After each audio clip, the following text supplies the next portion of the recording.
Today on Schrödinger's Dungeon, we're going to talk about setting up the social rules for your game group. Then we'll dive into your questions that have come up in your campaigns. Let's unbox that. So I guess we should start off with the common ground here so that people will know exactly where we're coming from when we talk about these subjects. Absolutely. Yeah. Social contract is all about finding the common ground, and in order to find that common ground, you've got to address the backgrounds, the people who are, working together. Right. So all of our opinions are obviously just our opinions, but our opinions are coming from being middle-aged white guys, basically. Yeah, absolutely. Yeah, and I mean, that's a position of privilege, and we recognize that. Right. But not everybody's coming from those backgrounds. People are coming from different types of diversity, persons of color, racial backgrounds, ethnic backgrounds, religious backgrounds, political views.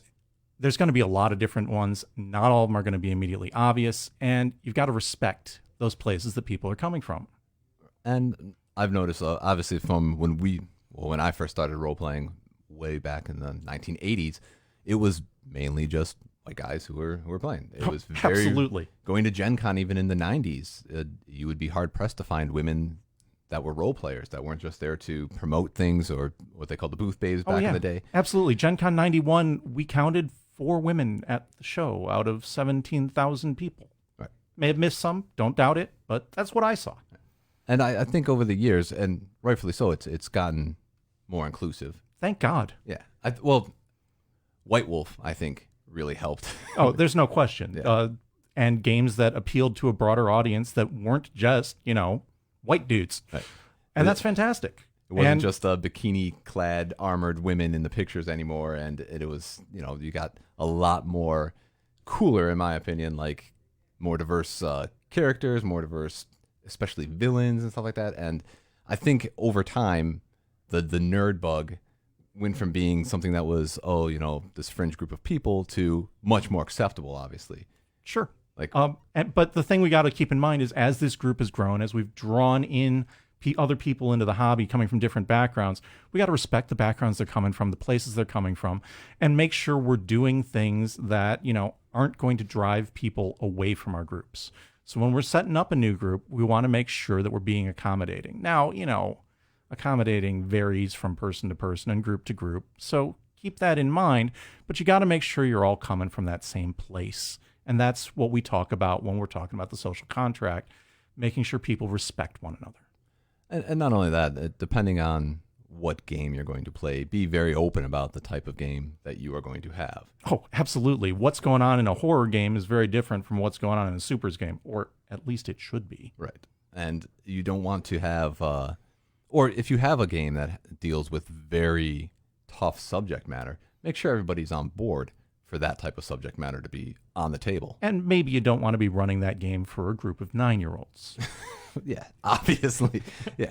If it has the adult subject matter that is, very adult, then again, there's a fine line between like telling a good story and just being egregious with some of the stuff you do as well. Oh, absolutely. Absolutely. And some groups enjoy offending for the point of offending, and that's fine for those groups, but maybe they should warn people before they join. Definitely. Right? If you have a character that's going to have very colorful remarks or very, if you're going to role play that character in a way that is offensive, and it is because that's part of the character, and that the group's okay with it, that's fine.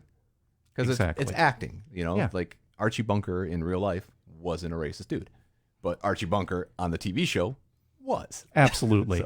And so it's worth having that conversation early on when you're setting up the social contract of the group to find out the things that are offensive to the guys, men and women who are going to be in your group. See, I'm offending without even intending it.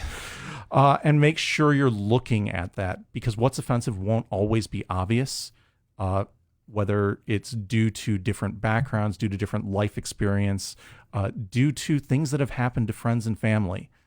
It's going to change. Different people have different thresholds, and get that out in the open early. At the same time, you don't want to be walking on eggshells with every game that you play. You want to have a group of people that all can cohesively come together and just let's face it, you're role playing because you want to escape the reality of the world. That's why you're doing it. This is your amusing distraction from all the crap of the world. So if you're entering a game, it's very important that first you set the ground rules of what this game is going to be about, so that everybody's on the exact same page. And then you can deal with the interpersonality stuff of what's going to be acceptable at the table and what should be avoided for obvious reasons. And that's a fantastic point. Everything has context, and keep that context in mind when you're introducing it and when you're drawing people into the group, so that people know what they're getting into.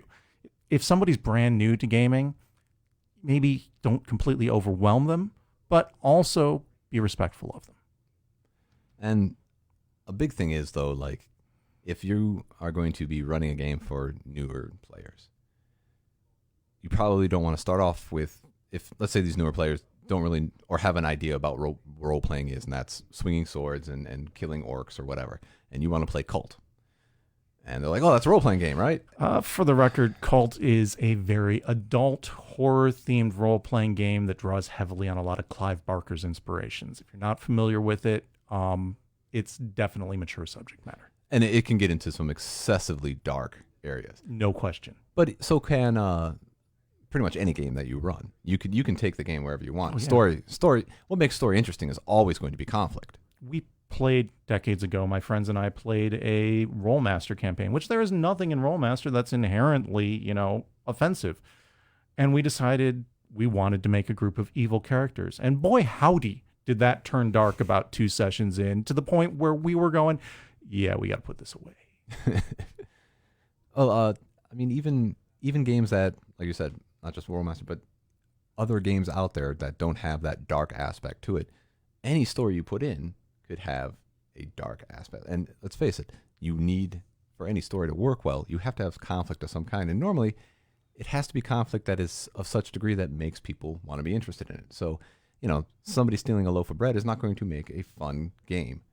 Somebody murdering the baker and his family does. So, sure, if you don't have some aspect of a dark sense to a game, then it's not really storytelling. Nobody wants to role play people sitting around watching TV. We could do that on our own. It has to be something extreme. I think the market that's out there for the My Little Pony game might not completely be on board with that, but the gist of it is I'm certainly not going to argue with it. That being said, have an open and frank discussion with the group and Yes. say, look, I am going to have subject matter. It may involve rape. It may involve murder. It may involve, you pick a problem in today's world, because that's what we're basing it off of. We're taking Sure. problems of maybe in putting a fantasy twist to it of some kind, but it's all things that have happened in reality, which means there's a possibility that it happened to somebody in your group. And if they're like, I can't talk about that. And that's why you need to be reactive to it. It's great if you can address it in advance so you know to avoid these topics. But if you can't, at that point, you need to be respectful of them and say, okay, we're going to shift the story away, or we're going to have your character go do this other thing so that they're just not present for this. And it, depending on the person, depending on the group, the best solution is going to change. I do like a lot of newer role-playing games. They have what's called, some call it a red card or an X card or something like that. I know the Yellow King had this mechanic in it, and a few other games that I've read too. But basically, every player has a card that just has an X on it. And if something comes up that is a subject matter that they don't want to talk about or anything, they can throw that card out, and no questions asked, just, oh, okay. Yeah, and that is such an easy solution that can be adapted to whatever game you're playing, right? That's, if you've got a group where you don't know each other real well, having some kind of tool like that so that you don't have to sit down and have an hour and a half long discussion about these are the things we can't do. Having that handy is just a fantastic solution.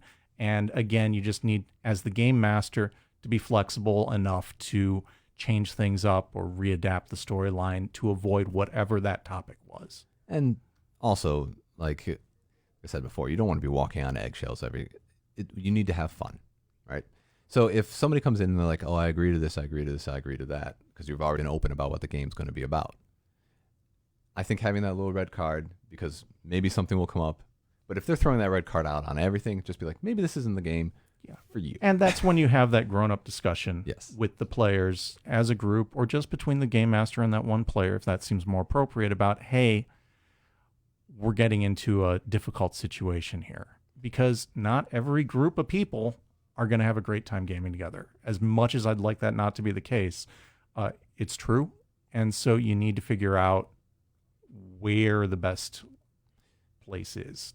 If 99% of your group is on board, but you have one player, let's say, that wants to... That's a real big group if that's 99%. If you have one player who's just like, oh, you know what? This is the character I want to play. You could be like, that's fine. Have a different game for that.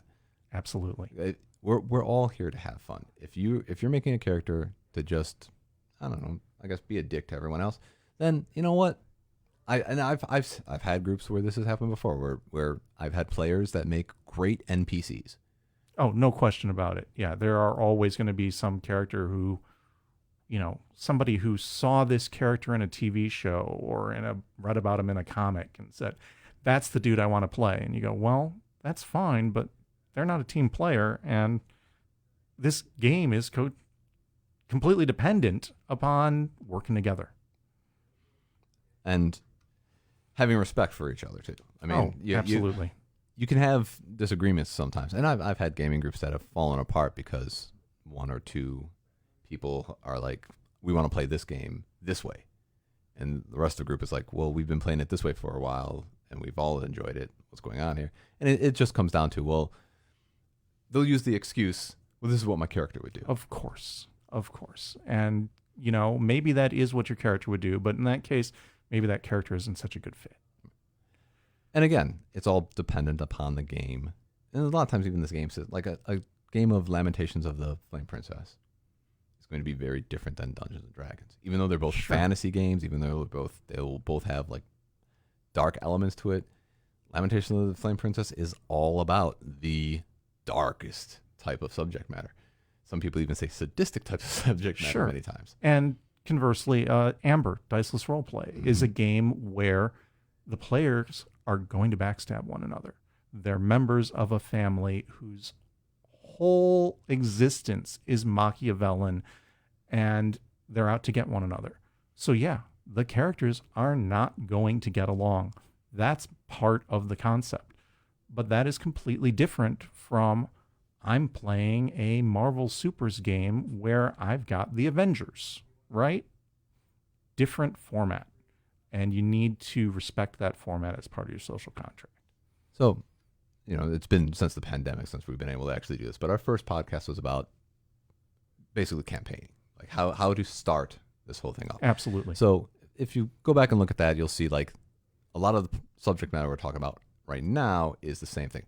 Know what you want to play. Know the theme of it. Know, obviously you're not going to give details or anything because that's what the players will discover. But on the whole, before you have session one, you are going to have the type of game you want to play, or the type of game you want to run, and the type of game that the people playing it want to play. If you have that established, getting into this part of it is crucial. Just saying, okay, this is what I want to talk about. Is this okay with everyone? Yeah, and this is the part that keeps people coming back, right? Because if people sit down to the game and they're not having fun because they're getting squicked out about something, they're not going to come back for another session. So you need to make sure that everybody's on board. And this is part of setting that up. And when you can have the reverse of it, of the one player who wants to be like, oh, this is what my character would do. Basically, I'm just going to be a dick. Because let's face it, like I've had people who've done that. Like, this is what my character would do. I'm like, really? Yeah, it's you. Like I can understand, acting and role playing to some degree, but you are still it's not like this is a different entity or something like that. It's still you're still controlling the character at the end of the day. You don't have to do that. Like, you can do things that your character would do without being that way. Conversely, if you have somebody who's like, I find this whole campaign to be, I don't want to talk about this, I don't want to talk about that, I don't want to. All right. Yeah. We're good. Yeah. Just it happens. Right. Be flexible. Talk things through like grown-ups and realize that maybe sometimes somebody needs to leave, or maybe sometimes the campaign needs to be changed. It's the nature of the beast. One other thing that's related to the social contract and related to respecting one another that I don't think can be harped on enough is timeliness. Games are generally set to start at a specific time, set to end at a specific time. Everybody makes plans, especially those of us who, have kids and families and responsibilities. And so when a game's set to start at a time, make sure you're there. Preferably a few minutes early. Stuff happens. Let people know that you're going to be late or not going to be able to make it. It's just part of showing respect. And if it again, it's a game. This is not like... It's not a job. Right. We get that. If you Usually you're not going to be kicked out for not showing up. Unless you don't show up for session after session after session, at which point most people, because we'll be friendly with them, be like, is something going on? Are you okay? But at the same time, like, hey, maybe, you got stuff going on in your life right now. And be respectful. Yeah. I understand you have other things going on in your life. Let us know when you want to come again. We'll do something with your character until then. Yes. I'll get into our questions then, right? I think so. That pretty much covers the social contract, though. If anybody is watching and has questions about the social contract or things we didn't touch on, by all means, chime in. I don't think we mentioned this. We got Mikey in the back here working the boards I'm right here, for us. guys, fixing all the cameras and whatnot. But yeah, I'm here to ask you guys some questions. All right. So you got anything for us, Mikey? I do. And Chris asks specifically for this first question. It is, what do you think is the difference in GM prep between an online and an in-person game? So have you run much online, Nate? I have never run an online. I've played in one online game. The appeal, I understand. It's tough for me because I'm very much an old school type of gamer. I like sitting around a table rolling dice. I like that aspect of it. And let's be frank, that's my preference as well. Right. I've done some online stuff, but I would always rather sit around a table with my buddies, with our adult beverages and our snacks, and fondle my dice in front of them. Wow, that sounds bad. And, talk about the game and have table talk that's not related. And all of that, a lot of that can happen online, but it's not as the same experience. Of course, again, going back to our background, we also didn't grow up with the exact, my children now being online is a lot of their social interaction. Absolutely. I mean, a huge amount of their social interaction is being online. Like the days of going outside to play are still there, but not like it was when I was growing up.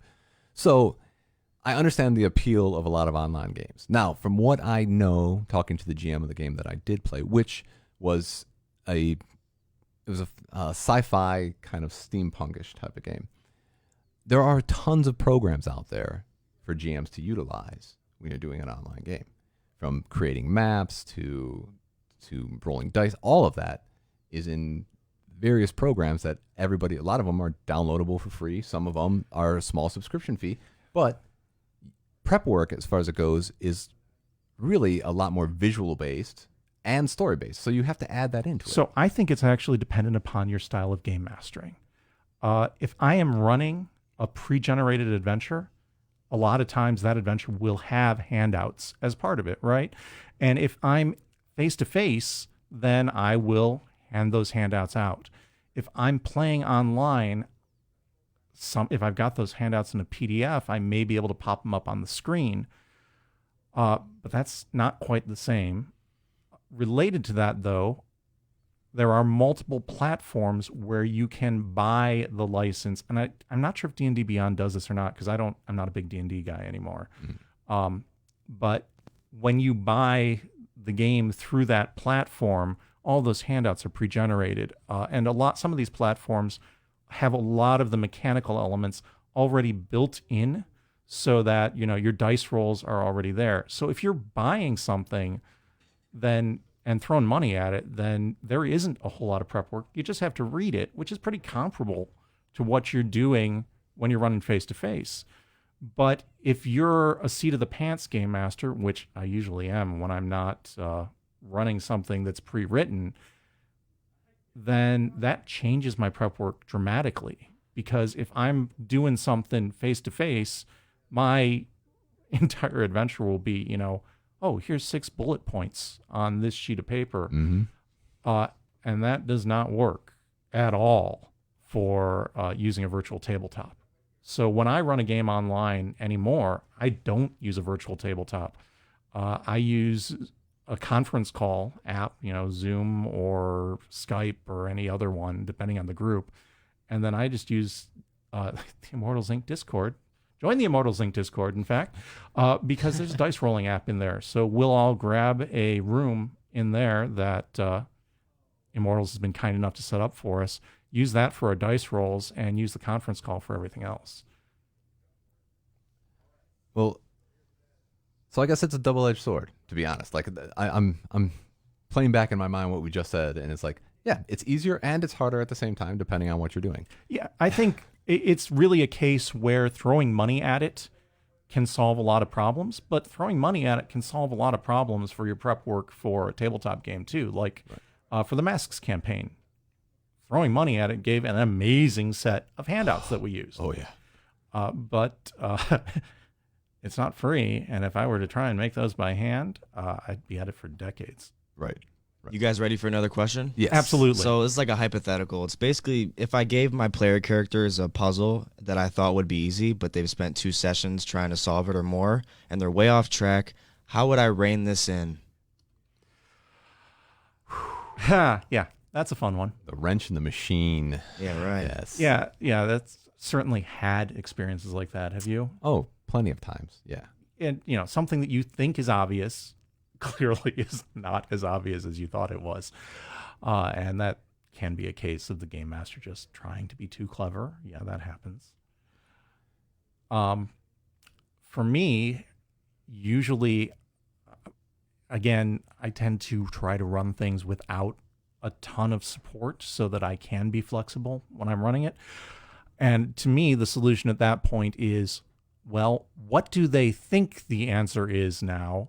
Let's go with that. And I think this is really a tough question because I think it is based GM to GM, because you will have some GMs that will spoon feed everything to the PCs. Not because they don't think that their players are intelligent or anything, but it's more along the lines of, I have all these great ideas, and if they don't discover all of these great ideas, I spent all this time on it for nothing. I fall in the middle of it. I will, you'll put, obviously there's mystery to every story. That's the whole point of it. You're trying to discover something or another. If I have something in my mind where I'm like, this is totally obvious, they should be able to get this, and again, they're stumped, I'll toss out a hint or something like that, and not in an obvious way. I will try to be as creative as I can about it, but I'll definitely throw a hint out there. And if they're still not getting it, I'd throw another one until they did get it. And how would you throw those hints? Would you use an NPC? Would you give them a dice roll for a skill that maybe their characters figured something out that the players couldn't? I tend to not leave things to a dice roll. That's what I liked about the Gumshoe system is that if there's information out there, it shouldn't come to a dice roll. It just needs to move the plot. Dice rolls are for the unknown stuff. Like, do I hit something? Do I do this? Do that? When it comes to like this advances the story, then advance the story. So what I normally do is, let's say I'm running the best example I could come up with is when I was running for Warhammer Fantasy Roleplay, the Paths of the Dam campaign. There's a whole section in it where a Skaven breaks into a building and the characters have to follow the Skaven and all this. And to me, I'm reading this whole thing and I'm like, this makes no sense. You have an NPC that can't read stealing a book. Like so I created an entirely different scenario for this to happen and still get the same result. Okay. So dice rolling, definitely not. Create something that will point the PCs in the right direction. If they choose to follow that, that's one thing. You have to be, like you said, flexible enough. But again, I don't like just spoon feeding. No, I agree. But I also don't want to be like, okay, this is. And you don't, conversely to hours on spoon this. feeding, you also don't want to be sticking the players on a railroad that it's this scene, then this scene, then this scene, then this scene. But at the same time, there's stuff that's going to happen. And if the player characters aren't there to see it, that stuff may still be happening, which means, if they're 3 towns away when the Dark Overlord destroys the armies of light, well, that may not make for the most interesting storyline for the campaign, but things happen and there's going to be fallout. Right. And I think that's the best way to answer this question is to rein it all back in or whatever. Be creative, just like you are when you're creating the story. You're gonna have wrenches thrown at you constantly. They're gonna get in those gears. You'll have PCs that will do things way out of left field. I remember one time playing a game where, again, it was a Warhammer Fantasy roleplay game, the original Enemy Within, and there's a part where you get invited to a dinner party, and there's supposed to be a big fight and everything. Well, we're like, we're going to this fancy dinner party. We're not taking our weapons or our armor, and so we couldn't put up a fight at a critical point. The GM had to be like, all right, you guys hang out for about 40 minutes. I got to figure out how to make this. Like, we threw a wrench at him, but he came back with a creative solution. I mean, after reading a bit, there were surely steak knives at the dinner, right? Point is, butter knives. He didn't just like throw his hands up in the air and was like, oh, screw it. You know, like he came up with a very creative solution to the problem that was given. It took some time in real life to do it because he was not expecting that whatsoever. And it wasn't just something he could just like. I'm having visions of hobbits fighting here with, the pot as a helmet. And what I'm saying is be creative with the solution to it. It's always going to happen. Breaking this down is basically, it's not just a puzzle. It's not just that. It's what do I do if to rein in something that's so many wrenches are thrown in, there's gears and springs all over now. How do you do it? Just get creative. Try to take your main plot points and keep them going on that. All the smaller stuff that maybe isn't as important, toss it and keep going. It's all about flexibility. And keep the story rolling, because nothing will kill a campaign or even a session faster than futility. Oh, yeah. If the players and the GM are both sitting there staring at each other going, oh, well, that didn't work. Oh, well, that didn't work. It's not fun for anyone. Right. This is, again, everybody wants to have fun. It doesn't mean there's no challenge. It just means the biggest rule is have fun. So if everyone's not having fun, rein in the fun. Figure out something to make the story keep going that gets them back into wanting to play. How about another question? How about a harder question? Huh? Uh-oh. Yeah? Okay. right. Well, here we go. Another hypothetical. Let's say one of my PCs has an always active mind reading power, and obviously it's game breaking. How would I deal with that, and how would I work around this? So always on, huh? Always. Well, At all times. I might be able to handle this one pretty well. oh, by all means. Okay. Well, then, you get all the negatives that come with all those positives. You're going to know what everyone around you is thinking, from the dog to the squirrel to the 4-year-old to the baker. All of the NPC. You walk into a crowded room, and I want to focus in on this one conversation in the back. Well, you also are going to have the disgruntled barmaid who's upset about her alcoholic husband. Now, in fairness, I think depending upon your cultural background and what your family's like, might make that easier for some players than others. But give them a lot of negatives to it as well, so that to mitigate that. It's if you have a mechanic that, like they say, breaks the game, then get rid of that mechanic. Yeah. Or make it so that you have so much negative that they'll think twice about using it all the time. It needs to be used for what it needs to be used for. Yeah, I think that's absolutely the point. Sometimes, though, when you're putting together characters, game-breaking issues aren't going to be as obvious. And I've certainly had this in campaigns where a player built a character that seemed okay when we were doing character design. And then when we sat down to play, it was, oh, wow, that particular combination of rules is just completely dominating the game. And it's really just making things not fun for the game master or the other players, because they're the only ones who are getting all the attention. And it sounds like that's at the core of what this problem is. Mm-hmm. And in my mind, at that point, you house rule it, right? You sit down and say, hey, this set of rules, the way the author intended it, the way the game designer intended it, isn't working with our group. And so then you have that grown-up conversation and say, hey, guys, this isn't working. There's 2 ways we can solve this. We can put in these house rules. We can put in role-playing effects like Nate was discussing, where your character is going to have a harder time using this ability, which is, it's functionally a house rule. Yeah. Or we can say, you need to revise the character. Yeah. And either one of those options can work. And how the group is set up, how your players are interacting, are going to determine which is the best solution, but those are basically your two options. And you need to just realize that this set of rules isn't working the way that either the author intended it or your group was expecting it to. Beautifully said, both of you. I mean, we only got one more question. I don't know if you guys are ready for it. Yeah, go ahead. So basically, if your group is off track and continues to be off track, what do you do about that? And do you have any suggestions about that? Okay. So this is actually kind of relevant for my group that I'm currently running some stuff for. Since COVID hit, we hadn't gotten together much, and we started getting back together again over the summer. And we found out that, sitting down and interacting with people face to face when we've all been largely work from home and isolated and doing things over Zoom was really kind of therapeutic. And in such a way that gaming often took second fiddle to just sitting down and talking about what's going on in our lives. And that happens a lot. I think we talked about it even in our first session. The frequency of your game is if you're doing it like, let's say, every other week, a lot of times 45 minutes of the game will just be what's going on in your life. You know, these are your friends. These are people that you want to interact with. Assuming this isn't just a random group you're sitting down with at a convention where you're never going to see them again, which does happen. Right.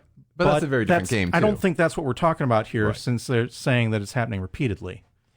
So if again, the first rule of this is our escape from reality. It's our amusing diversion from the unamusing world in which we live.